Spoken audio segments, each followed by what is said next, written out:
Hello friends, स्वागत आहे तुमचं कामिनीज फूड किचन चॅनलमध्ये। आज आपण ओरिओ बिस्किटपासून केक बनवणार आहोत, तो पण अगदी आहे त्या साहित्यांमध्ये। चला तर मग सुरुवात करूया।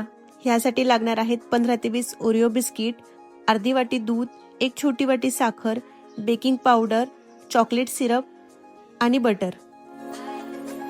सगळ्यात आधी आपण बिस्किटमधलं क्रीम आणि बिस्किटचं कव्हर सेपरेट करून घेऊया।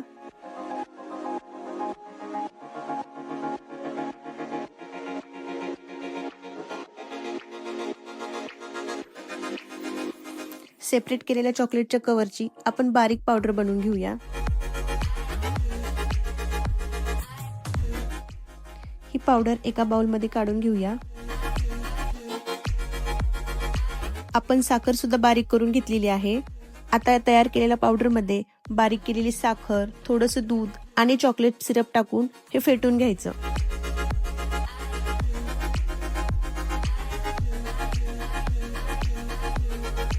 ह्यात थोडं थोडं दूध टाकून हे व्यवस्थित मिक्स करून घ्यायचं। हे सगळे जिन्नस व्यवस्थित मिक्स झाले की यात 1 चमचा बेकिंग पावडर टाकून घ्यायची।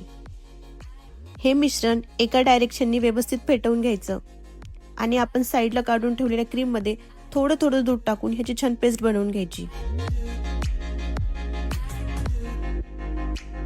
तयार पेस्ट मध्ये चॉकलेट सिरप टाकून घ्यायचं थोडंसं। आता आपण केक बनवायला घेऊया। आपण हे केक पॅनवर बनवणार आहोत। पॅन गरम झाला की बटर टाकून हे सगळीकडे पसरवून घ्यायचं।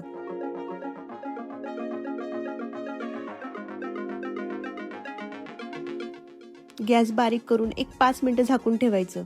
दोन्ही साइडनी व्यवस्थित भाजून एका प्लेटमध्ये काढून घ्यायचं आणि त्याच्यावर तयार केलेली क्रीम सगळ्या बाजूने व्यवस्थित पसरवून घ्यायची। अजून एक पॅनकेक बनवून त्यावर ठेवून घ्यायचा।